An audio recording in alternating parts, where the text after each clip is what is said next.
Hello everyone, this is my second video blog on our scholarly article, and this is a summary of that article. Here is the title page of the article, Mega Marketing an Event Using Integrated Marketing Communications. This revolves around the 2009 Abu Dhabi WOMAD Festival. The Media House, TMH, was hired to market the event and was given 3 months to do so. The challenges were that people in the Middle East were not used to festivals like this, and because the government wanted it to be a free event, they were also battling the perception that it wasn't worth much because they didn't have to pay to go.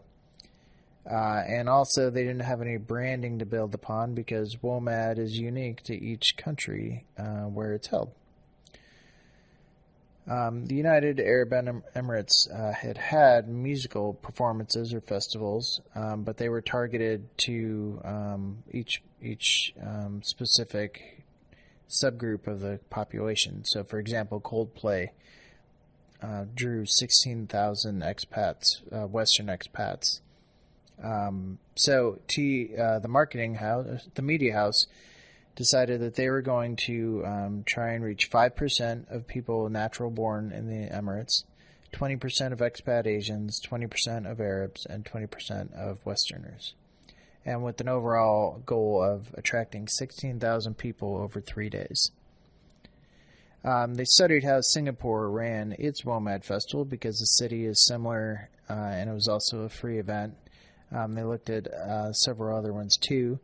And then they held focus groups for the target audiences that they were looking at, minus the Western expats because they felt they knew enough about them.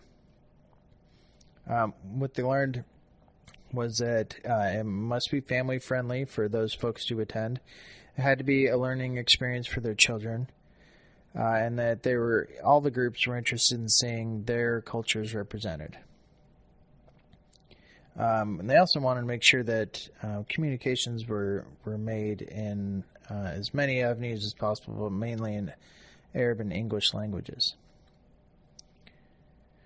So in the 3 months, the media house had to educate the Middle East about what the festival was, introduce them to the artists to build enthusiasm, and drive them to attend. They did it through what they called the Holy Trinity: media, public relations, and social media. They used what I think traditional push for traditional media is, with press conferences and newspaper stories and radio buys and mail marketing. They started a website like we would. They placed banners on key websites and eBlast.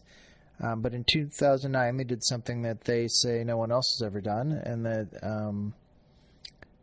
they used social media, and they worked with retailers like these ones listed, the schools, and more traditional media. But so it's saying they think they were the first to use Twitter to market an event in this way as part of an integrated communications marketing plan. And also they created these playlists on Twitter, which I didn't know was even possible, and it may not be anymore, but it's something that we would consider doing now on any of the music genres that are out there, like Spotify and such. And they started a Facebook group, which we would do now, and they were surprised to find that people started their own independent groups to organize transportation and meetups. So the results were positive. They beat all of their goals, especially the attendance. 82,000 is just phenomenal for a 3-day festival. And 89% of those people enjoyed it. And 90% plus said they would come back to a second one, which they did. They had 2 more after this.